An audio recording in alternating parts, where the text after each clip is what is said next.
Hello, and welcome to the GVGCast. I am John Cartwright, and I am joined by the most delicious man I've ever seen in my life, Brandon Miracle. I didn't know I was tasty. Well, now you do. You taste like sugar dipped in rainbows, and Daniel not tasty confirmed. I'm sorry. Probably not Daniel good for Alba me is to also be here, sugary. and he tastes Hello! all right. He tastes fine. I'm okay. A little Wow. salty. A little salt. How are you guys this week? There's been a lot of stuff going on. We've got a lot of super chats too, but we'll get to those in just a second. First, Daniel, I want to know how you are. How are you? I'm surviving. I've had a week, but for one thing, I've been playing a lot of multiverses Nice. with Brandon as well on stream, and I'm excited for that to be. Uh, we'll be able to play the beta all together, everybody, when that comes out, like in July. But I'm looking forward to playing more of that, and I think at some point, hopefully, we'll do at least a discussion about it because we don't have anything officially about that on the channel just yet. So hopefully, we can get our impressions on there and have that look forward to. Yeah, That'd be rad. Brandon, how have you been? Tired. Just tired. I've had a pretty good busy. week though. Just doing a lot of work. I don't know if any of you out in the audience are fans of Stop Skeletons from Fighting, but I have a video that I'm working on for them that will be out at some point. I don't know when they release their videos exactly, but look forward to that. Summertime. If you're wondering about the title about Where's Daddy, something like that, well, Steve and Ash and Derek have been away for a week, and they're still away. And it was all fun the first week that they were away. We're at the point where we have no more groceries. We've eaten everything in the house, and it's that part of Home Alone where you start to miss your parents. So, Daddy, please come home. We miss They you. didn't leave us the credit card. They didn't leave us the credit. You took that with them. But we did have some super chats. So Jaden gave us $5 and said, "Crazy question Fridays. Crazy question number 40. Between Derek, Ash, and Steve, which daddy is the daddiest?"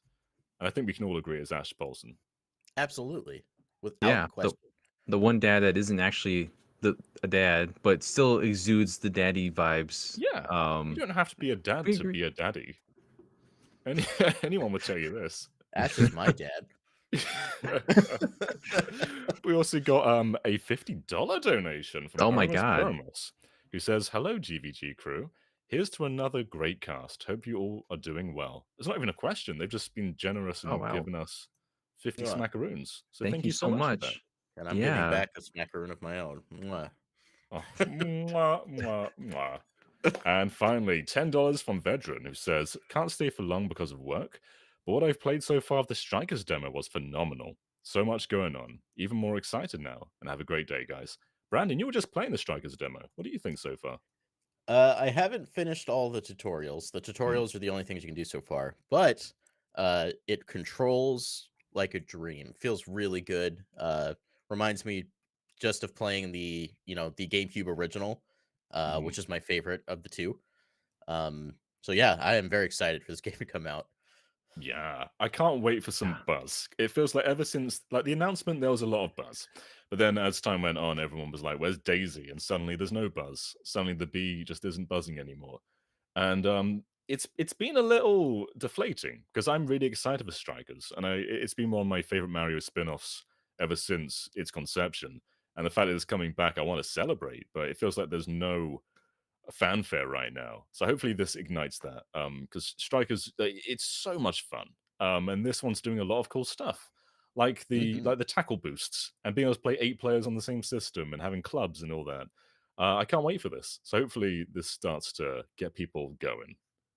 Yeah, I think some people were getting burned out by Mario sports games having the structure that they do now with like they're Mhm. not fully released games. They will release characters and modes after the fact. And I think even now we know that Strikers is going to release characters after the fact. And I think we kind of expected that at this point.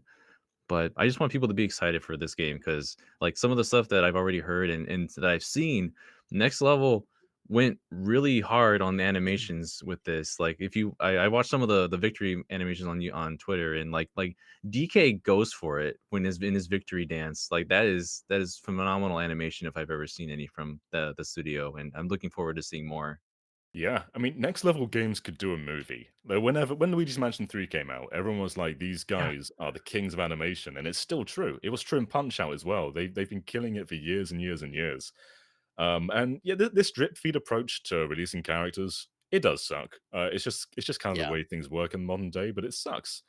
I legit think Tennis Aces has one of the best rosters of any Mario spin-off. And it wasn't that way when it came out, but now you've got Pauline in there.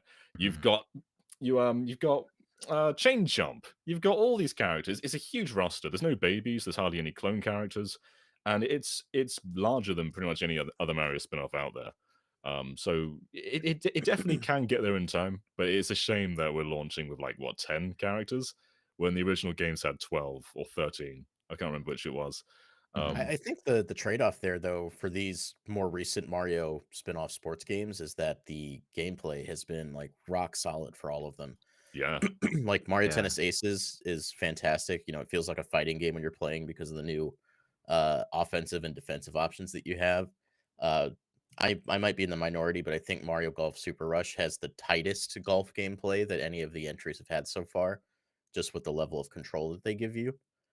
That's Um, interesting because I mhm, totally agree with Aces. I'm a huge Aces fan. It's probably my favorite tennis game in the series. But Super Rush didn't quite do it for me.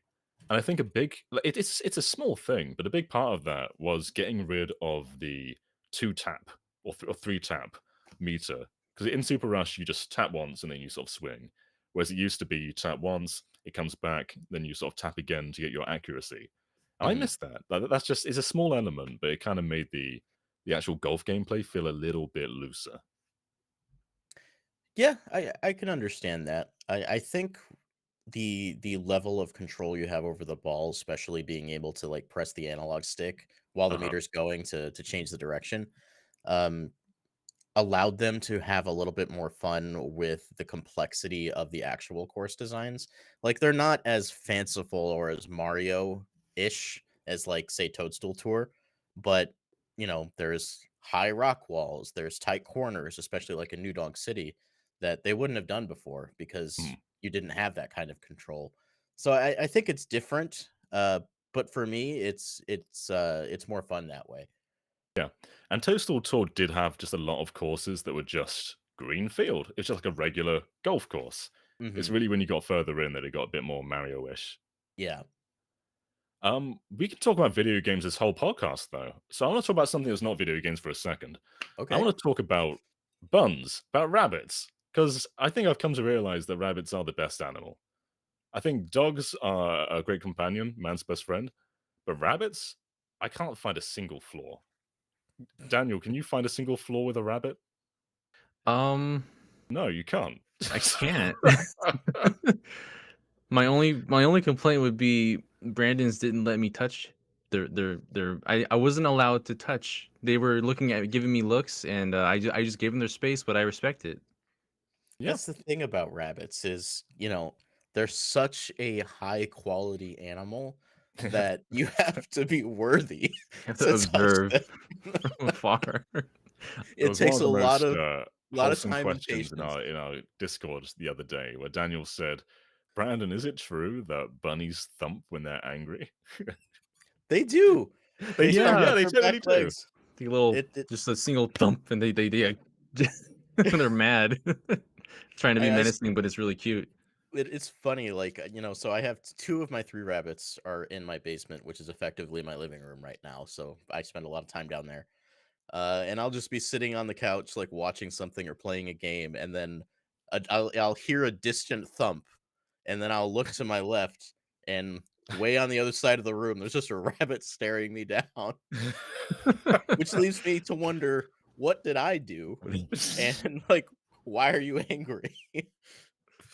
We had a lot of bunnies growing up. I think I've had like 7 in my years, and they're so cute. We've had dwarf rabbits and just regular like mini lops and things, and it's so funny when they thump though. Like we had this giant run, this giant sort of pen to put them in, and they're playing that all day. But when it comes to nighttime, we put them in their hutches, and whenever you put them back in, you'll just hear this giant thump as you walk away.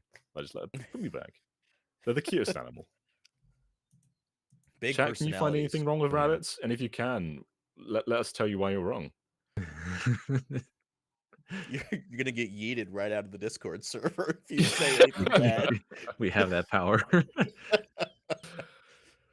We do have a super chat, which is from Grant, also, which is $5, saying, "Hey guys, I'm about to experience a hard family loss, so could use some good vibes." Ah, Well, we're sending you all the good vibes. Here you go. yeah. Take the vibes. Take I them wasn't all. gonna I wasn't gonna use them today, so you can have all of them. Yeah, I don't need my vibes. I have our Have a vibes. she slime. You can have it. There you go. It's all yours.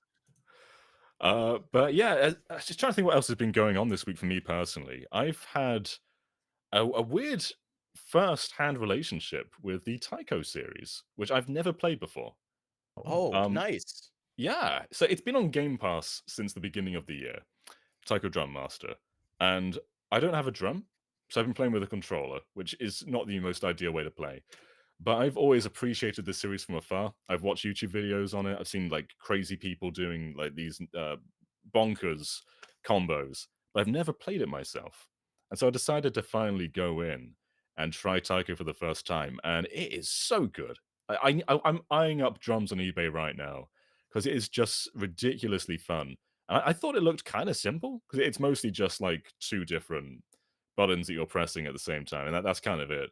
Right. But there's so much depth to it, and the song list is legit great as well. Like lots of anime songs, lots of Namco songs, and a few like I think like Last Christmas is on there. I've played like Donkey Konga, which is really similar, but it's opened my eyes to a new favorite of mine. So thumbs up for the Taiko series. I'm really excited by that because I bought Taiko on Switch when it first came out, but I bought I think it was not the Japanese version, but like the Southeast Asian version, because Oh, it came out like way before the North American release, but it had full English in it. So I was like, this is great. I will buy this version of the game. My Switch is region free, and I can start playing it right now. And then I imported this. Where is it? This drum right here. Um, and let me tell you, it really does make the experience to just have two drumsticks, the plastic drum in front of you. There's a holder in the back for you to put a couple water bottles to weigh it down so it doesn't move. Um, but it's just so much fun to just whack the drum to the music. Um, and especially if you have no experience drumming, you'll actually find yourself improving and oh, and okay. getting better just by playing the game. And that's really cool. If you go even deeper into the Taiko fandom, there is these custom drums that people make that like emulate the full arcade drum experience, which is meant to feel like a real Taiko drum. It's like $500, but there Jeez. have been a few Wow. times where I've looked at that and said, "Well, Maybe what if? Yeah, that's actually my only experience with the series is at a round one that's over here in the Bay Area, and just being able to actually physically use the taiko drum. It's really satisfying. But maybe I should get into the series as you have, because it sounds really fun. Just having it there at home. Yeah, I mean, after playing on Game Pass as well, I downloaded the Switch Adventure game. It was on sale, the second one, Taiko Adventure 2, and it is an oh, the RPG. RPG." It's an Yeah. RPG. Yeah, you walk around as a little taiko drum. You go into like proper battles, and the battles are rhythm games. How cool is that? Yeah, it's really awesome. You have a selection of all of the music that's in the game. And whenever you enter a battle, you play a quick song. You have party members. There's crossover party members too. Kirby's in there. Yep. So if you want to have yourself a little Smash Brothers like experience with some music, Taiko's the way to go. Really Yeah, good. I can see a little sparkle in Daniel's eye. He wants to join the taiko train too. I'm gonna feel that FOMO now. That now that everyone's on the cruise and on Taiko. Before we go further in, though, I should probably read out this episode's sponsor, which is, of course, the Game Orb. The Game Orb is a YouTube channel that brings commentary and gameplay footage from Nintendo Switch and Xbox Series X gameplay systems. With games like Splatoon 2, Sonic Colors Ultimate, and Mario 64 can be seen on the channel alongside others.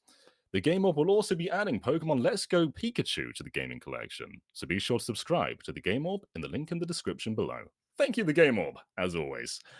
So, fellas, Is there anything else you want to describe from this week before we go into the news topics of this week?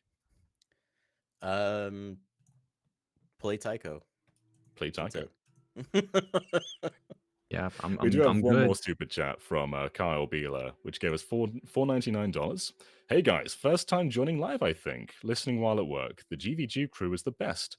Love everything you guys stand for. Keep it up. Thanks so much, Kyle. Thank you. Thank you. Yeah. I might have taken your spotlight there, Daniel. Were you going to say something? No, I'm good. You can take my spotlight anytime, John. Oh, thank you. Oh, it's lovely. All right, let's jump into the news topics for this week then. So, this week's been fairly light on video game news, and a lot of what we're going to talk about is more setting up for future news. So, I guess the biggest thing which came from today is PlayStation have announced a brand new state of play for June 2nd. And I think there's a lot of hype going around for this, but if you click on the actual website, there is text, there is English words, which maybe deflates some of the hype. But let me read out what it says. It says, we have some exciting reveals from our third party partners, plus a sneak peek at several games in development for PlayStation VR 2. And I think if you were coming into the state of play thinking, I'm going to see Spider Man, I'm going to see Ghost of Tsushima 2, The Last of Us Part 2 remake, you're probably not going to get that. But instead, it seems like it's going to be focusing on third party and VR. Is that cool for you guys? I think being kind of in the E, E3 season, it's a little weird.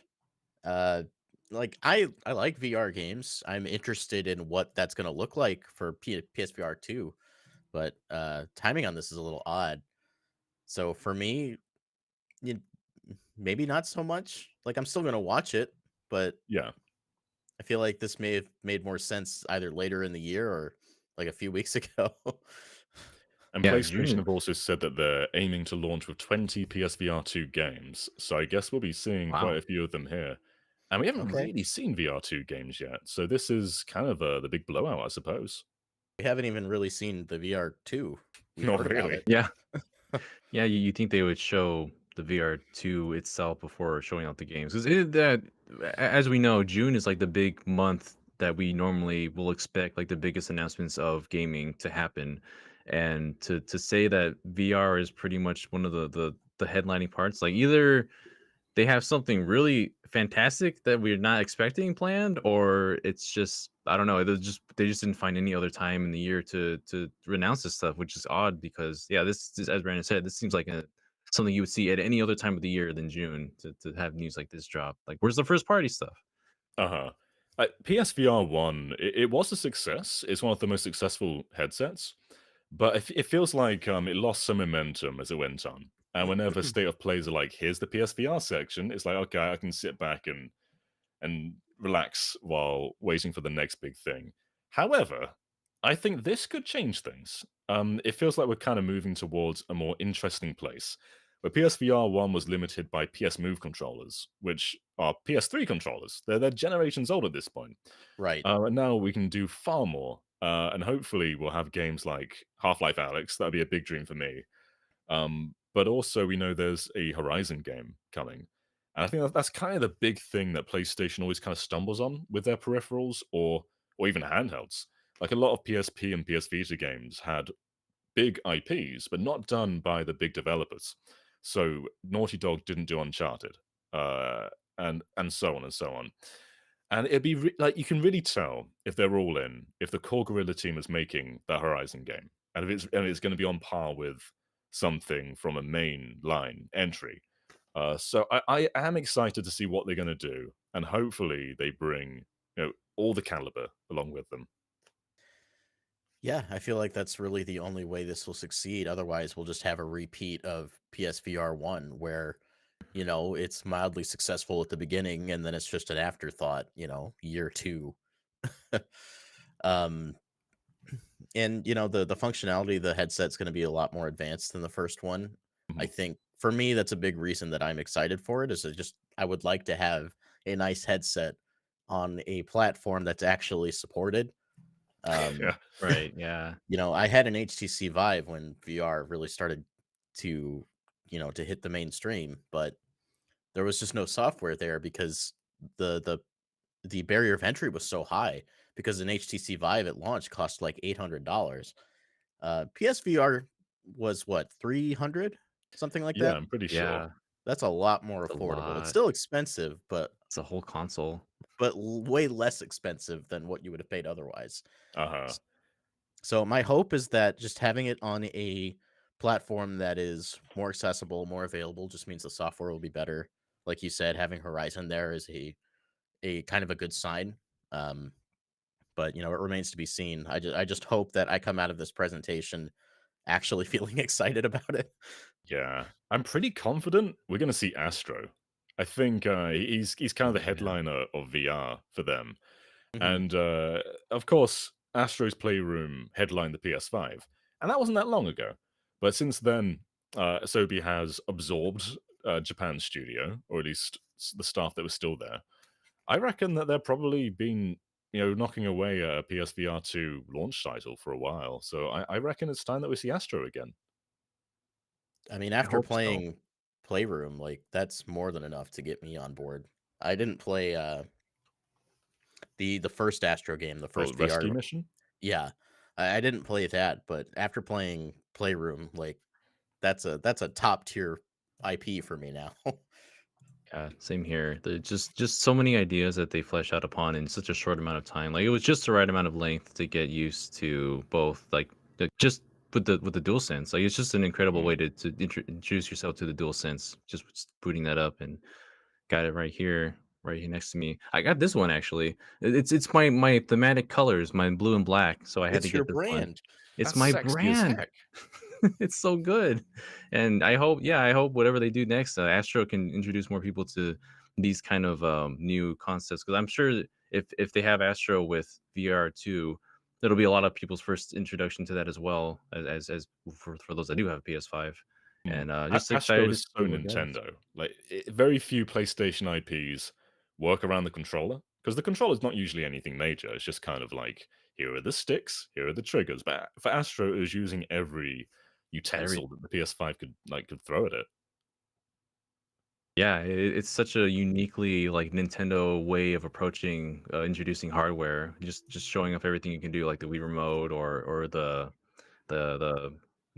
like when you had 1-2 switch with the Joy-Con, being able to like feel the movement inside with the Rumble, HD Rumble. Yeah, yeah. I hope they do Mhm. a lot with that, and I hope it goes somewhere because I haven't really Yeah. tried. I don't really own a VR anything honestly.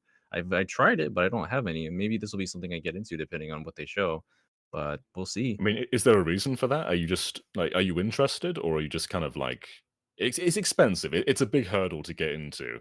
Now that's kind of where I am. Is like, I'm interested, but I'm not $300 interested unless there's like a huge like pull, like a big reason to go in.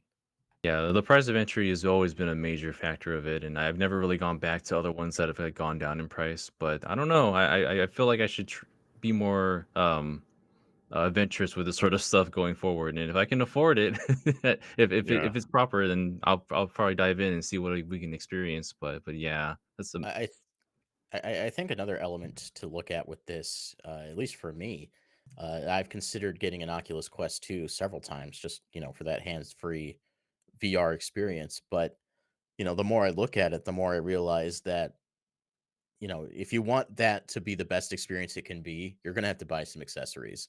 Like that, Mhm. the head strap on the Oculus Quest 2 is not like solid plastic, it's one of those elastic headset Uh straps, huh. which are very, very uncomfortable. They don't secure the headset to your head very well. So oftentimes, like when I was playing VR with the Vive, like it's supposed to be flat on your Oh, face, but it would end up being like tilted up just because I couldn't get it all the way down around my head. But they released a deluxe audio strap that was hard plastic with a twist knob on the back, so it would secure safely to your head, and it was much more comfortable. So for me, like PSVR 2 will be um, even more enticing if a lot of those features and necessities, quite honestly, are just built in to the package at launch. Hmm. But of course, PSVR 2 is just a pillar of this presentation, and we also have third-party games. And I think if Nintendo described their direct as we're showing third-party games, people would flip out. But with PlayStation, third-party is far more of the pillar of PlayStation. And so when you say third-party, that could be anything. That can hold up the entire presentation. We're Hmm. talking maybe Resident Evil 4 remake. We're talking Final Fantasy 16. We're talking so much stuff. So, Daniel, is there like a big third-party game that you want to see in this? Oh my goodness. For state of play, right? Yeah.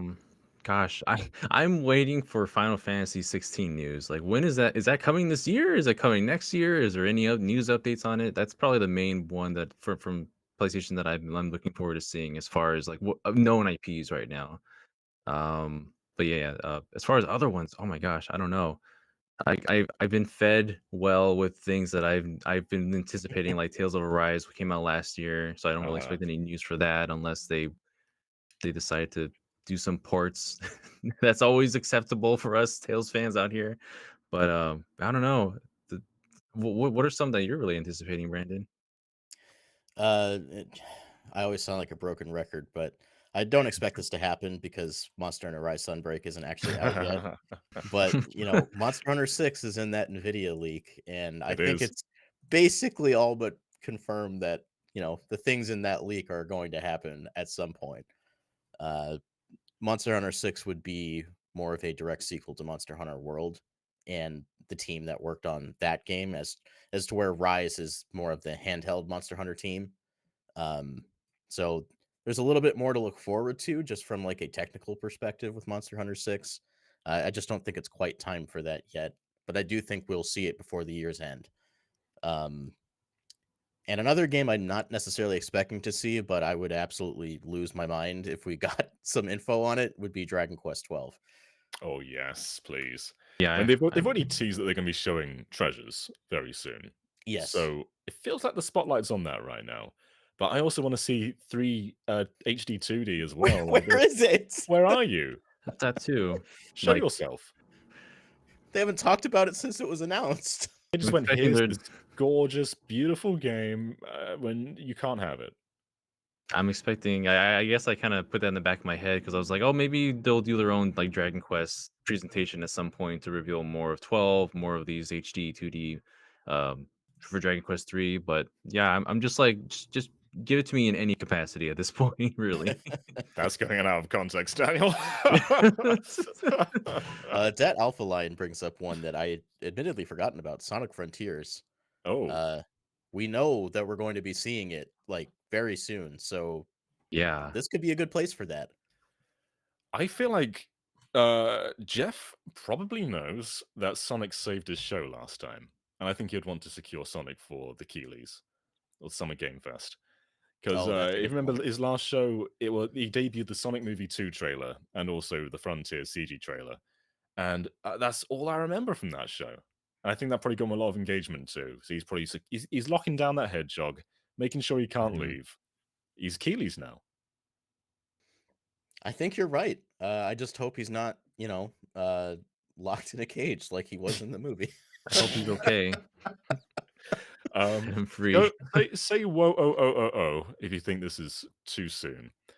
But I think it might be time that we see Final Fantasy VII Remake Part 2. Whoa, whoa, whoa, whoa! Go Not until on. Final Fantasy 16 is done and out the door. I think we're waiting. Maybe. But Well, they are done by entirely different teams, and you're right though. Like, why would you juggle two massive Final Fantasies at the same time? But then again, we're potentially juggling three massive Final Fantasies at the same time because the Nvidia leak has Final Fantasy 9 remake in there as well. Oh, you're right. That's true. I yeah. I with FF7, they've the first part of the remake, the foundation was being set. There was a lot of development getting it ready.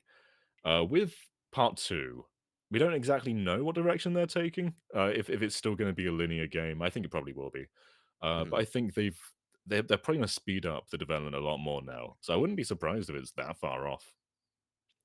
I Yeah. I'm with you. I don't think it's very far away. I just think it'd be odd if we got that and Final Fantasy 16 in Yeah, one presentation because that's like that for me, that would be sensory overload. You would never be able to top that presentation for Uh, me if that happened. and Uh, nine's there Yeah, too for some reason. yeah. I Like, that's a lot of Final Fantasy. that's a Go whole ahead, lot. Daniel.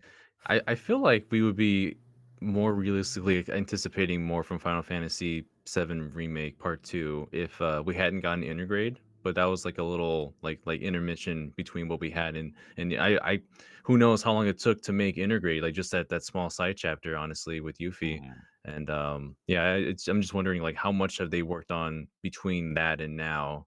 I If I that wasn't created, who knows what was ever I in think there? it's important to note that it probably is indicative that they're further along on their schedule because Final Fantasy VII Remake is on PS5 and Uh-huh. optimized for that Mhm. system.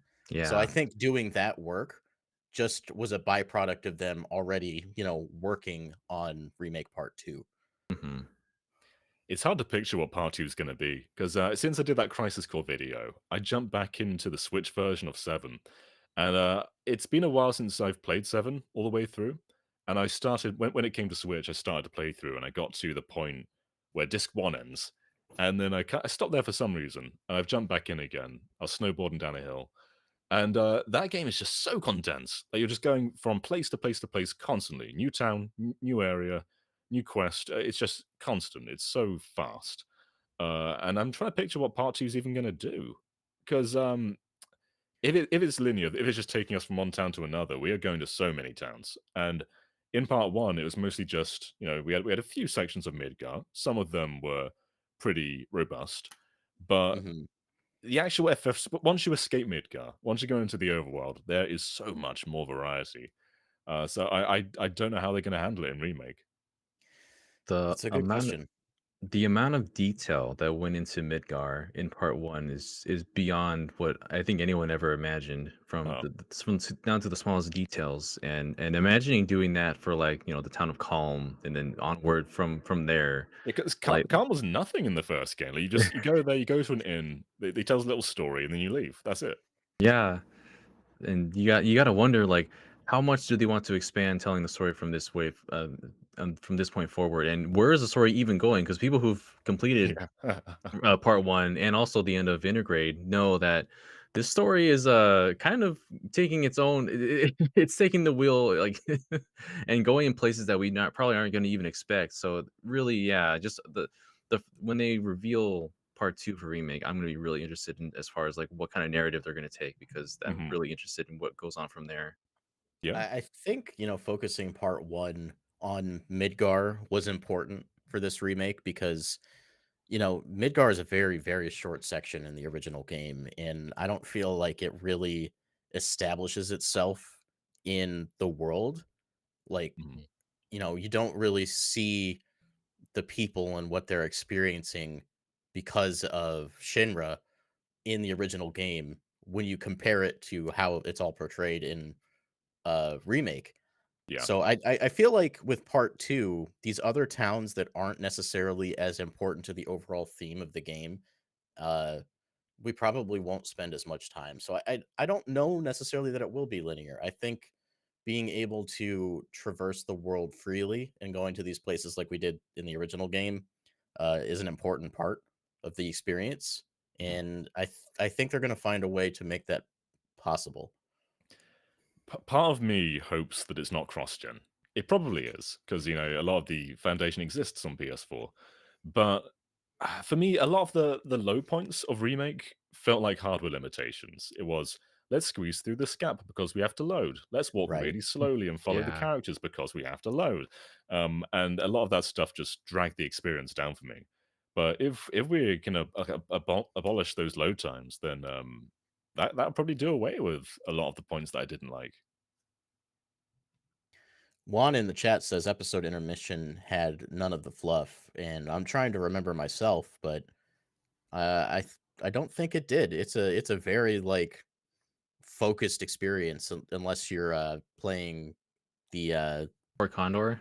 Fort Condor, yeah, Mhm. Yeah. which can take a significant amount of time if you do that. Um, so yeah, that might be indicative of part two being a little bit tighter than part Yeah, one. hopefully. Uh, yeah, for sure.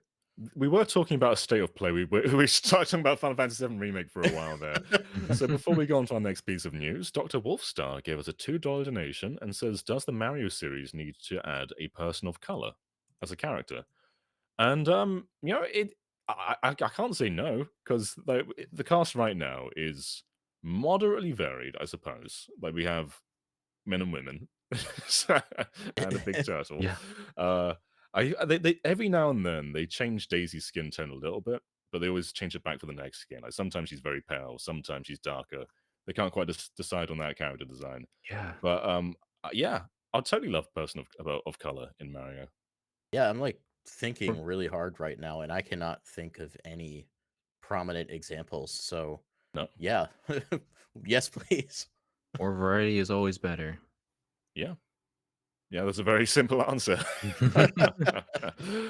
All right, what else has gone on this week? Nintendo Switch Online. Have you fellas checked out the new selection of great games you can play?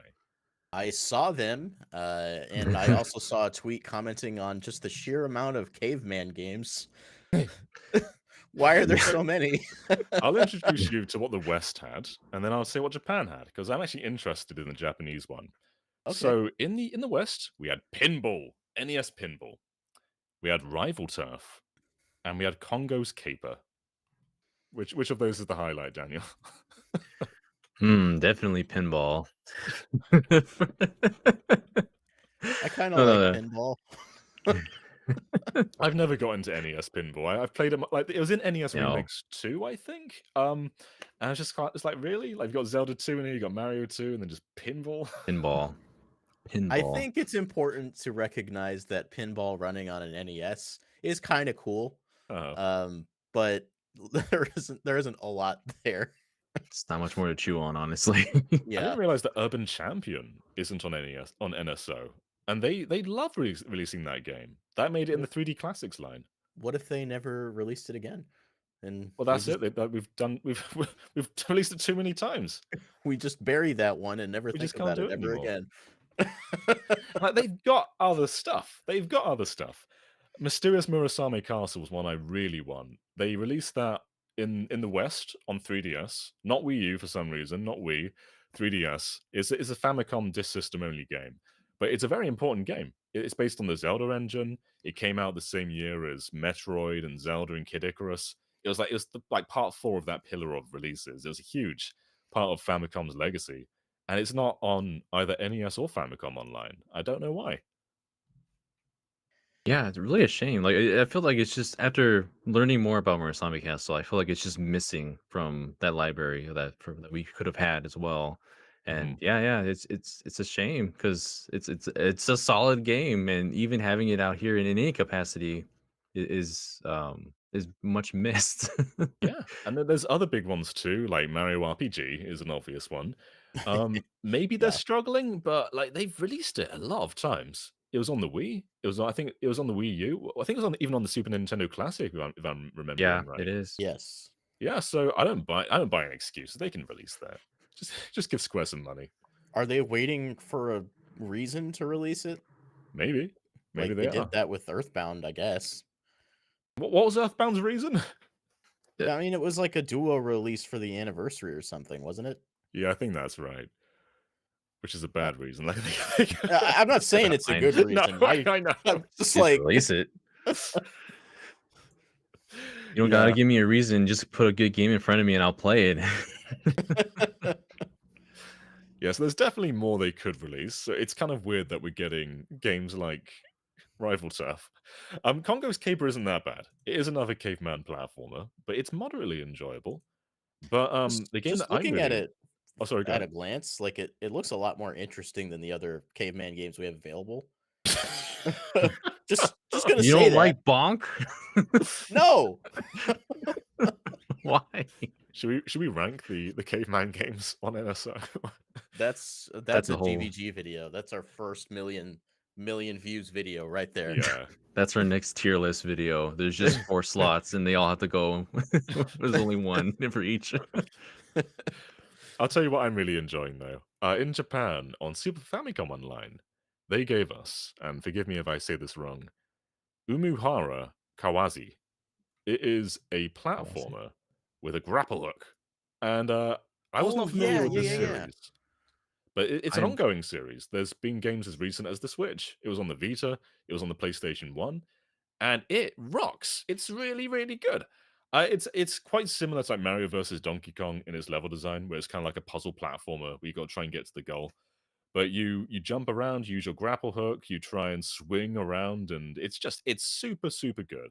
So if you're disparaging this new NSO update, I say that you've got to play Umuhara Kawazi because it rocks. It's Kawase. wow, Kawasa, Kawase probably. Kawase. Okay, Wow, I can't believe they gave Dora the Explorer a grappling hook in 1994. That's that's pretty exactly awesome. what she looks like.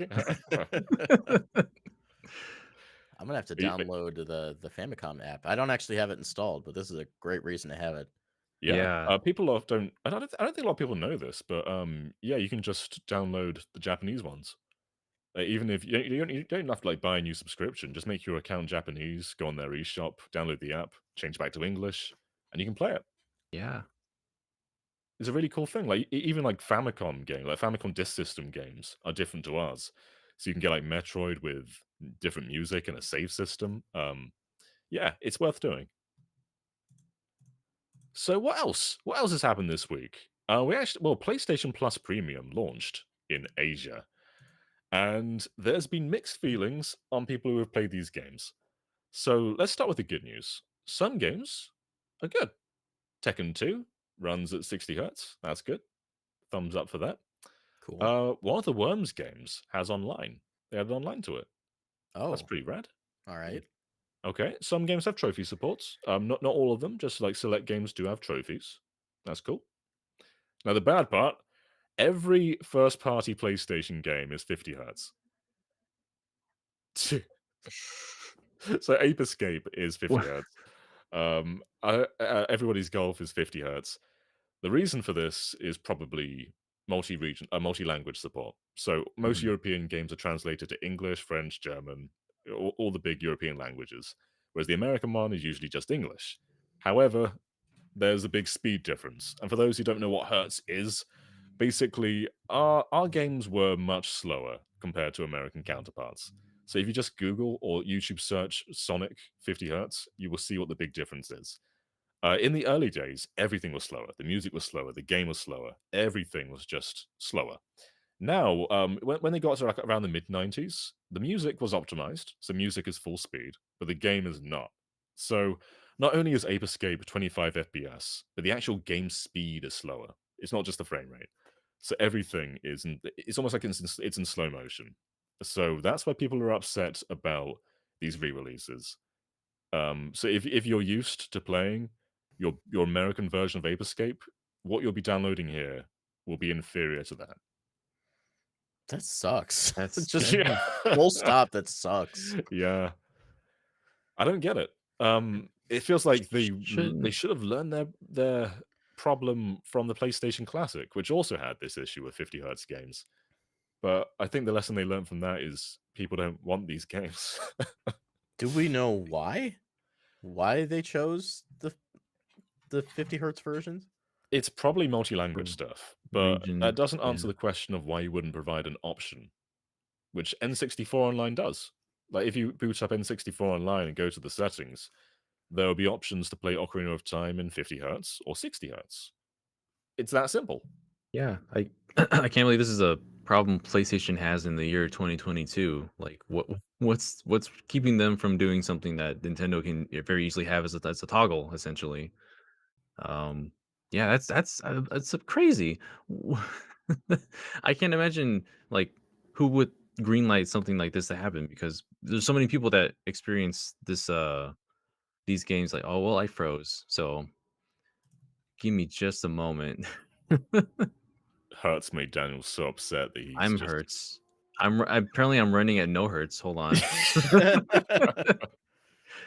But yeah, 50 hertz bad, 60 hertz please. Why Sony? Why? yeah. I just don't get it. And it's a premium service. It's more than a premium service. It's a blooming expensive service for what it is. Yeah. However, more good news though, you can buy a lot of these games individually. So you don't have Mm. to pay $100 a year.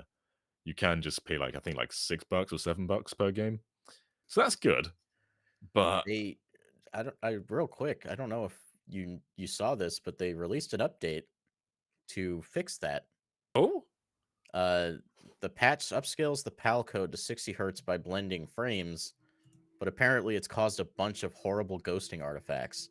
So when it's did this happen? What? This just happened? it was released today. Uh, trying to figure out what time. I think it was early this morning.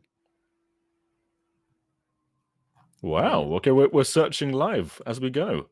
Yeah, let me Doing it send you a live, link real folks. quick. Chat, do you know about this? I just posted something in crew so you can see it. Yeah. You know about this, chat. Why didn't you tell us? Chat, please. Yeah, I'm seeing quite a few bits about this. It's Patch. Oh yeah, this looks bad. I guess that's an upgrade to just being 50 hertz, but it's not good. Yeah, like the blending frames just that's that's not solving the problem. That's trying to hide the problem. Yeah. So all in all, doesn't sound like it's very impressive. No. But perhaps fixable. Yeah, I guess I feel bad for Asia because it feels like they're the test bed for this. We're not getting it until I think mid-June, late June in Europe. So sorry, Asia, you're going through these problems before us, and hopefully by the time it comes to us, there'll be no problemos. I have doubts about that.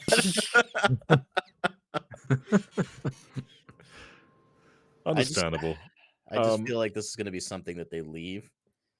I hope to be wrong. The fact that they did a patch at all, even though it's just this terrible solution, could mean that they're trying. I don't know. Yeah, Maybe. it's like when people they'll take something that was originally like maybe 30 frames per second and they'll upscale it to 60 frames per second. It's making things that don't exist appear and natively, Hate that. and that's the same problem that this is experiencing. So it's the sloppiest kind of solution they could have right now, and I hope we can find a more sophisticated solution in the future. I don't know if chat can confirm this, but I was sort of bragging about NSO earlier, how you can just sort of change your language and download the Japanese app. Can you do that easily with PSN? As in, like, can you just play the Japanese versions? Because that would be rad. It's a good question. Because like Japan got Hmm. exclusive games, like there's I think it's Ape Escape 2001 they got, which is like an entirely different game. And if we had access to that'd be awesome. But I don't know. I've had a Japanese account, but that's mostly to download like certain themes and such that was only locked to Japanese only PSN, but not games. So I wonder, as long as I think as long as you have an account and like a PSN card with yen on it, I think you can probably just download it as it is onto your system. Oh, Theoretically, that'd be awesome. We're sort of talking about NSO and PSN a lot today, but Nintendo have actually done a surprising thing, something I didn't think they would do. Let me read a tweet that they posted earlier. A bug has been found in hashtag Kirby64, the crystal shards for Nintendo 64, Nintendo Switch Online, that prevents players from progressing under a certain condition. A patch will be released early next week to fix this. We apologize for the inconvenience. I thought they would either sweep this under the rug and fix it whenever the next game gets added, like they usually do, or just never mention it. But instead, they have apologized and have promised to fix it. Where was this when yeah, Paper Mario was just in an awful state? which is crashing just because you have a certain loadout, or when Yeah. you hit a tree. It's Yeah. very surprising. I mean, Yeah. this is great. I like this. I hope this is the norm going forward. But maybe, I don't know, maybe this bug is so easy to come by that they thought it best just to tweet about it. Like, you could probably beat Paper Mario without experiencing the crashes that I did, um, which are just the worst. Like, going from chapter 5 or 6 all the way back to chapter 2 because I had Watt in my party feels bad. Mhm. Yeah. But yeah, I mean, if this is what they're gonna do going forward, I think this is great. Keep up the communication; it's always appreciated. Yeah, that's really painful for a very much longer game than Kirby 64. Paper Mario has many. You can put in. You can see in a lot of hours into that, and to know that you lost all that progress, I still feel the pain when he told me Mm. that. But yeah, It for ruined my Kirby, whole night. yeah, I like You say your whole life. no, not my whole life, my whole night. I ruined my life too. I love that I game. I turned off my Switch and I went to bed. That's what happened after Just that. Oh, that's the worst kind of no. betrayal from a game, just going to sleep. Yeah. Yeah, yeah. Well, I'm glad that for hopefully in the other future um games that we are released on NSO that they address it like this as well. Because yeah, Kirby 64, I love that game. I've been playing it recently too, and I haven't encountered this bug, but I'm now aware that if this happens, that there will be a fix for it soon. So thank Yeah. you, Nintendo. So it has been a pretty light week on news. Not a whole lot more to say. We've kind of talked about Mario Strikers getting a demo, so we're excited for that. So I think we can just move on to our patron questions from our delicious patrons. Let's do it. Daniel, can you Tasty. give me a delicious question from our delicious patrons? Our first delicious question is from our delicious patron Alexander Mitchell. Thank you so much.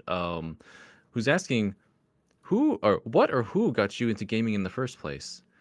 Oh, And I thought we'd go for a pretty, direct, pretty easy question this week for mine at least. And for me, surprisingly, it was my grandpa.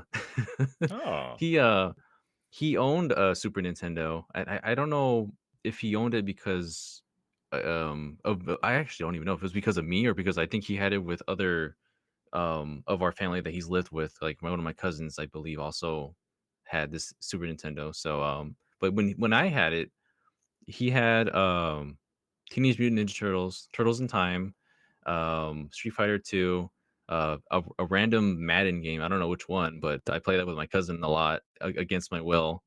And Super Mario World, which was the big one, that was the one that got me mostly into starting with gaming. And around that time, my dad also got me a Game Gear with like a whole shoebox of like dollar store like the bargain bin games that everything from like Sonic 2 on the Game Gear to like Garfield it was like a Garfield game like caught like in the act. I think that's what it was called. And he was like trapped in a television and he was throwing like pebbles. It wasn't a very good game. And games like sounds James awesome. like games like James Pond, which was Oh man, I've got a James Pond game on NES. well, I imagine it probably wasn't any better on Game Gear, especially when you had to Mm, have like life support battery attached to it in order to uh, play anything for longer than like an hour.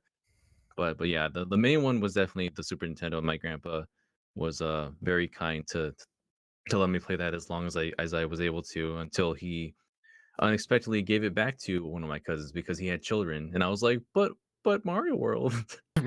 And I wasn't reunited with that game until the Game Boy Advance version, which was not the best version either. You and I have such a similar history. It's always so scary to me. the Oh same no, guy are you just split into serious? two. I We just also lost my Super Nintendo and didn't get reunited with Mario World until the oh my GBA. god, stop. We have to stop living this parallel life together. Well, what was your first experience with such games? Was it also Mario World, Brandon? Say it. uh, yeah, I mean, yeah. So like, Your grandpa had a Super Nintendo, and so the Give it Super away. Nintendo was my brother's. Um, and I think I was around 3 or 4 years old at the time. It's hard to remember. Uh, he gave me the Super Nintendo as well as all the games that they had. And I remember my dad sat me in front of the TV, me and my sister, and he put in Super Mario Kart. And I remember sitting there being in last place, trying to race by moving the controller. See, I Uh, invented the Wii as a toddler. Just full stop. But right after that, I started playing Super Mario World. That was the very next game I played, and the rest is history. That game means the world to me. My dad and I would play it together all the time. It was the first game I ever beat. We beat it together, which is just a great experience and a very fond memory of mine. Um, and I've been I've been a Super Mario fan ever since. So mine's really similar. My grandpa had a Super Nintendo, and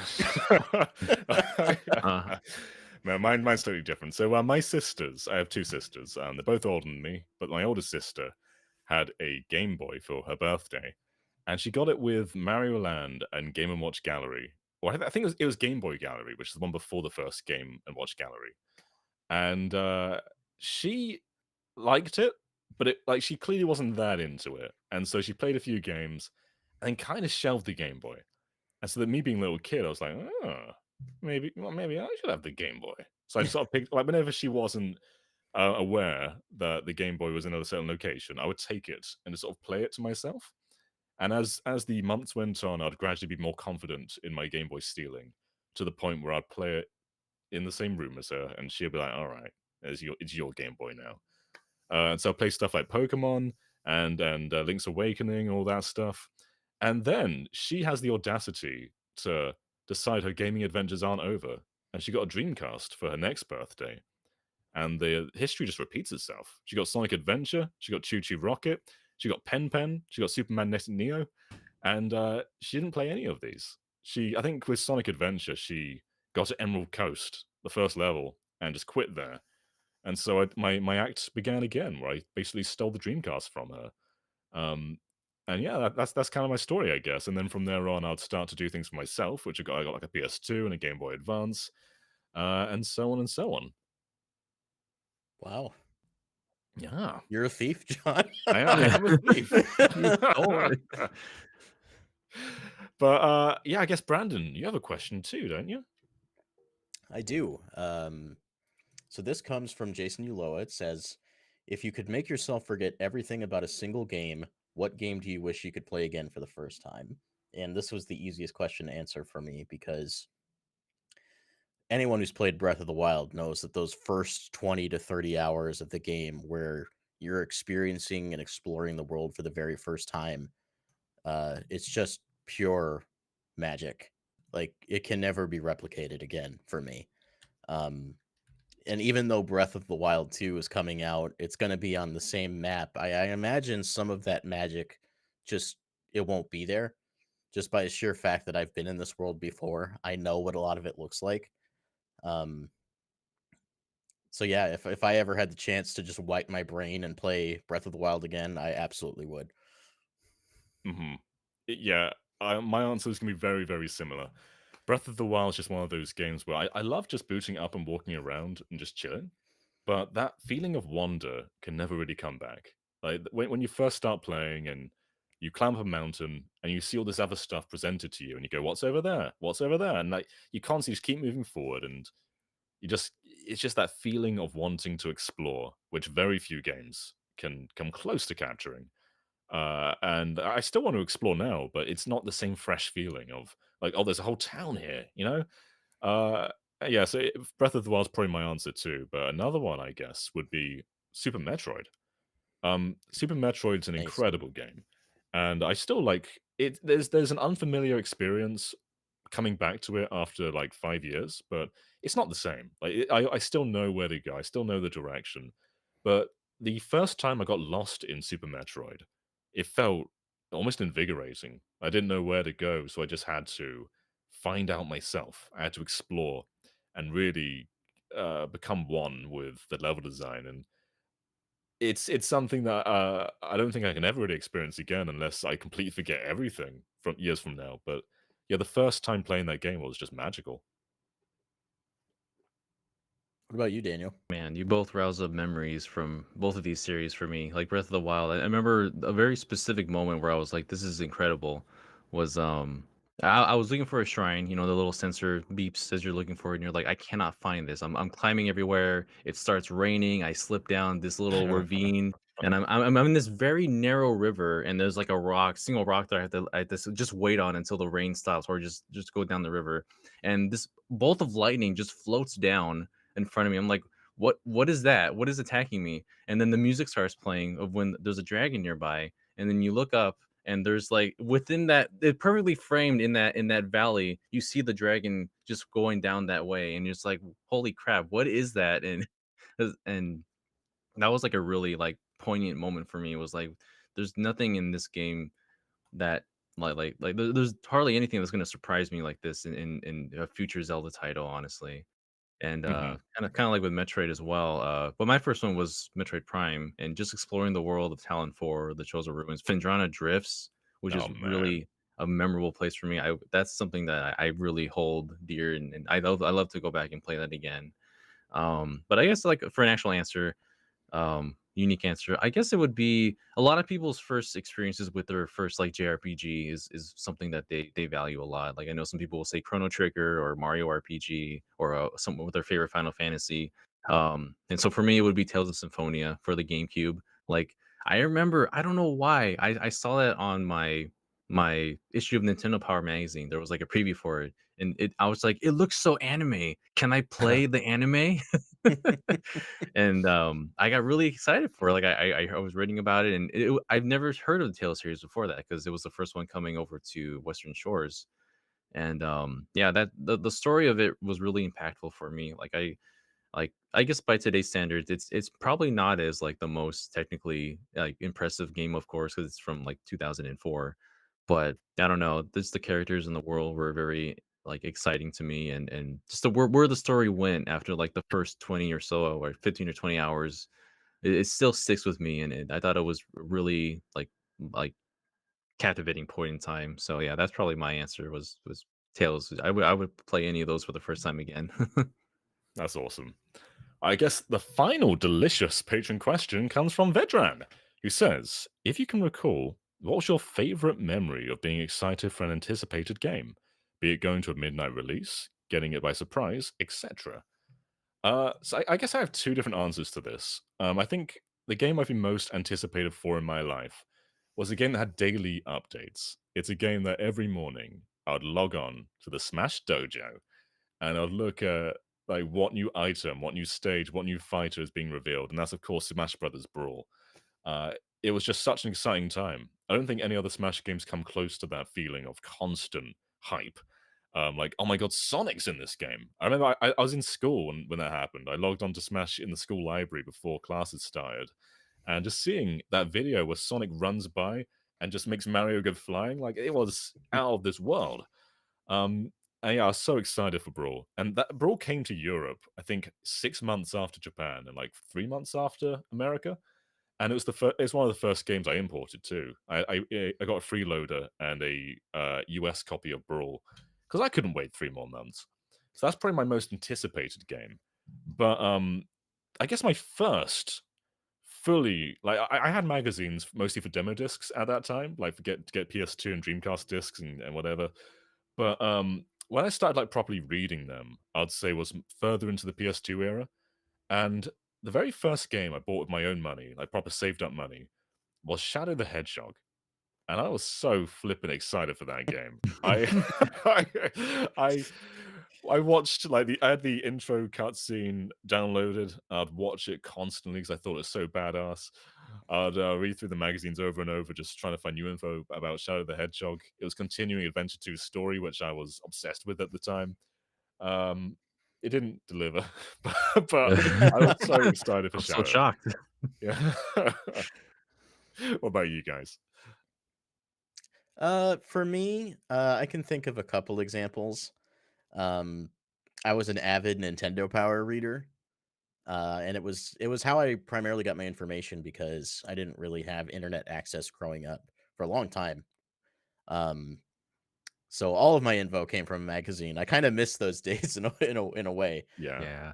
Uh, but there was just so many like cover stories about Twilight Princess leading up to that game's launch.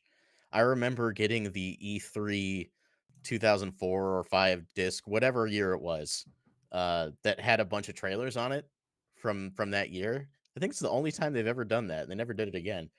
Uh, and there was a trailer for Twilight Princess on it, and I was like, "Oh, it's so realistic. It's so dark and edgy. It looks like Ocarina of Time." And I was so excited. I didn't get a Wii at launch because they were very, very, very hard to come by. Uh-huh. So I ended up getting Twilight Princess on the GameCube. Thank God. Much better version of that game. Um, but it came out a few weeks later than the Wii version. I had to wait, which sucked. It really sucked. Uh-huh. Just those Uh, few days can feel like an eternity when you're that excited Mhm. for a game. yeah, and I remember finally getting the game, knowing it was at my house, but I was out with my dad and my sister, and my dad ended up getting in a conversation with somebody right before we were about to leave to go home. And it's like 10 o'clock at night. It's dark outside. I have school in the morning. And my dad is in the parking lot talking to this person for like 2 hours.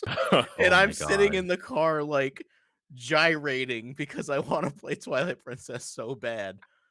Uh, and I think we eventually got home around midnight, and I played it until like 4 or 5 o'clock in the morning. Just had a miserable day at school the next day. Came home, realized I forgot to save at one point because it was so late. So I had to Oh no. replay like multiple hours that I had played before. Mhm. Um, but still, it was very gratifying to finally get to play the game after all that time. I Um, was likewise really excited for Twilight Princess, and I got it for I got my Wii for Christmas that year in 2006 with Twilight Princess and Wii Sports and Banana Blitz. And with Twilight Princess, the way our family works is that we have Christmas Day together, and then Boxing Day we go off and see more family members, and which is like the day after Christmas. I don't think Boxing Day is a global thing. Um, and I was up until midnight because I couldn't play Twilight Princess in the day because of Christmas celebrations.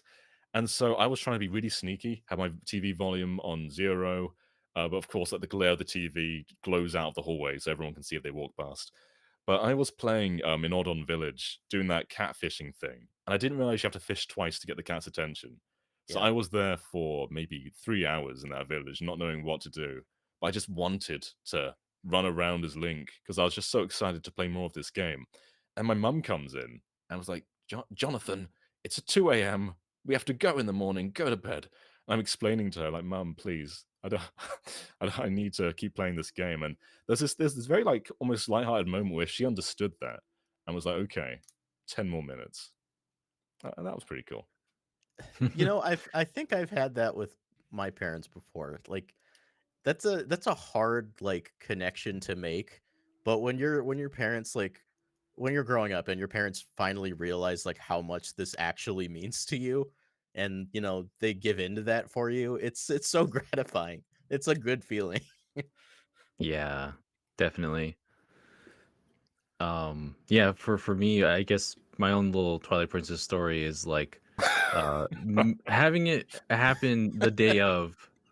I was there with for the midnight launch of the Wii with a lot of friends of mine. Like we were outside of a Target near our area, and it's like right across from where our high school was, and we literally waited all night.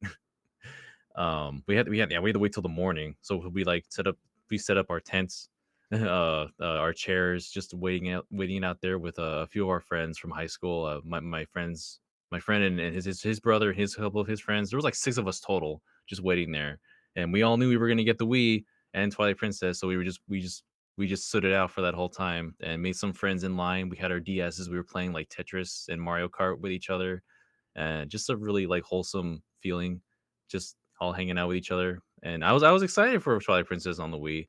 Like I get to swing the sword and I get to It be was Link a cool. little more and point the arrows. And yeah, it had its own novelty. Like still, I would prefer like the Wii U HD version now over the Mm. playing Wii because I prefer the tactile controls. But yeah, that was a fun time back then. Um, yeah, I guess. Wait, my own answer because now I'm just like writing off everybody else's answers here. Um, Gosh, being excited for anticipated game way back when Super Smash Brothers Melee came out. Um, I had to wait until Christmas to get a GameCube, but Melee obviously came out like early December, like the 3rd or the 4th or something out here in Right. North America. And yeah, I was like, I really want this game, but there's other people the friends that I know that already have their GameCube and are already playing it because I loved Smash Brothers on the N64. And I was like, oh my god, there's Bowser and Ganondorf in this one, and it's so cool looking and they look so real now. And I swear, I'm not a bad person. Nobody do this, but I know underneath the Christmas tree there was a suspiciously shaped box that was quite hefty, and so I turned it over and I just scratched at the corner, just peeled aside, and I just a little bit of paper in that corner just to see the N for the Nintendo logo, and I was like, well, that's it. I definitely got it. Now I just have to wait. You're a bad boy. Oh, you're a bad boy too, John. This is a story you just told us. But I stayed up late one night. You also Yeah. stole your sister's game console. Yeah, that's what. Don't change it to be about you're staying up late when you steal console. I was an only child, so that's all I had to look forward to, and all I had to call my own. But yeah, that's pretty much my own story of that, because I was really excited for the GameCube.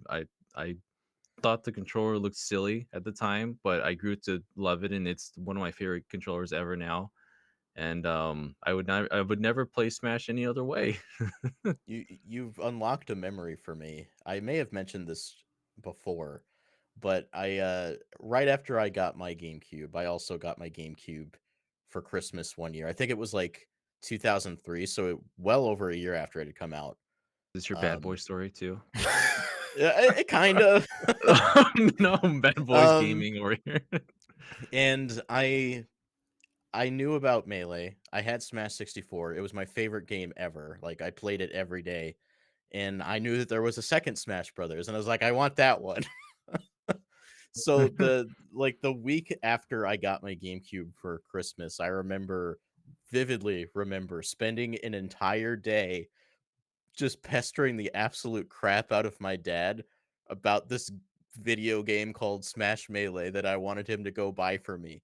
And I legitimately made him so frustrated that he went to the store and got it so that I'd shut up. Oh my god, Brandon. What did you do? I don't know. I was just begging. I liked Smash Brothers and I wanted to play it. Daddy, please. And he caved in. He went to our local used game shop. He probably got it for like $10. Saw it was T-rated and then got mad at me for wanting a teen-rated game. Oh god. With like Mario and Pikachu on the cover. I'm assuming that the store owner convinced him that there was nothing like inherently wrong with the game. Pikachu swears every now and then, but apart from that, he's like, there better not be blood in this game, son. I'm like, Dad, it's got Mario on it. That's when we ripped DK's chest open. Yeah, everyone remembers that part of Smash. Anyway, sorry for bothering you, Dad. Thanks for buying me Melee. all right. Before we wrap up, there was a comment at the very start of this stream that I didn't address, and it's from Squire. Squire says it's their birthday tomorrow. So, Squire, happy birthday for tomorrow. Or if you're going to play this message tomorrow, happy birthday. Happy birthday. Happy today. birthday. Oh, there are my fingers. There. Happy birthday. You are. Just for you. All right. Well, I guess that wraps it up for this episode of GVGcast. And it seems for patrons who are joining us in the post show, there might be a wild Ash Pulse match. Not Ketchum. Our Ash. Very so nice. Look forward to that. Daniel, can you please Here run? we go. Just a second. Because we got to say, we have a Patreon. We have a Patreon page where you can support us. And when you go on Patreon, you can get benefits such as seeing our feature videos a day before they're meant to go live. You can also catch some mistakes that we put in, which has happened every now and then. Thank you for the patrons who have found out some errors that we put in before it goes public. We also have What's That Track, which is our bi-weekly trivia show. And if you're a patron, you can watch it as we're recording live. See all the mistakes, all the bloopers, and just catch the guests hanging out and chilling. You can also suggest songs for What's That Track in the brand new patron round. So some of your suggestions can make it into the episode. And also, you can also submit stuff for the GVGcast to get your patrons get your patron questions answered like they have been in this episode. So thank you so much for all our lovely patrons for supporting us, and hopefully you can also become one and help us become bigger and badder and more bad boy than we ever have been in the world, and we'll reach the moon and we'll take it over and make the moon a bad boy too. Daniel, please can you run the EP names? They are going. Are they going? Oh, okay. Brandon Bovia, UJ, Fangs, Dennis Wheel, Z Paddy, Just Brian, Sky Blue Flames, Eastman 23, Adam O'Sullivan, Richard Herrier, Sonic X Ethan Mayer, Logan Daniel, Christopher Parkey, The D-Pad, Hardy and Tricipid, Visimo, Waffle King, Virtual 373, Critter XD, Kitty Kong Fags, and Gio Martinez, Virgin Hotek, Joshua Hunter, Benny Yu, Azram127, Black King, Pagrima, Geller, Joseph Rutkin, Titus Malvolio, Geeky Griffin, Lucky Wonderfish, Kyle, Top Dog 23100, Young Ben Kenobi, Dan Shomix, Andrew Majigas, Aurum, Brady Power, Becca, Rocks the Cat, Killermox, Eddie B, Kaid, Kit Fisto, Kenneth Lee Stingle, Jessica Toad, Dneth, Sci-Fi Lullabies, Michael McCaw, Matthew Wong, Go On Amber, Straight Lace, Justin Matthews, Hoobie, Too Much Spaghetti, Mega Conrad, Ascaron 809, Ryaner, Captain Finlandia, Nathan Steele, Spicy Pandotter, The Game Orb, Dano the Artist, Super Gamer Dude 101, Grantles, Revlox, Synchro Lord, Steve's Mum, hi Steve's Mum, Hello. Kanye Woolley, Skull Kid Tiger, Darksteel 01,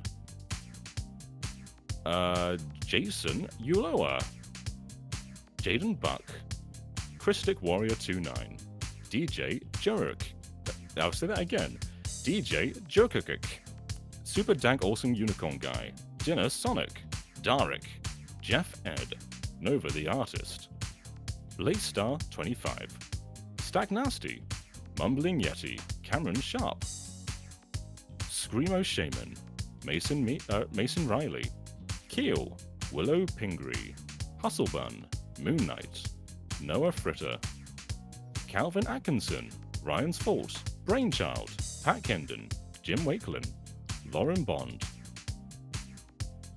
Schneider Alia, Ander Mine P, Ad, Kyleth Monarch, Alpha Lion, Lord Metrex, Kyle Gamer and Berry Rookie, and finally, Jay Brockos. I'm sorry for all the names I mispronounced.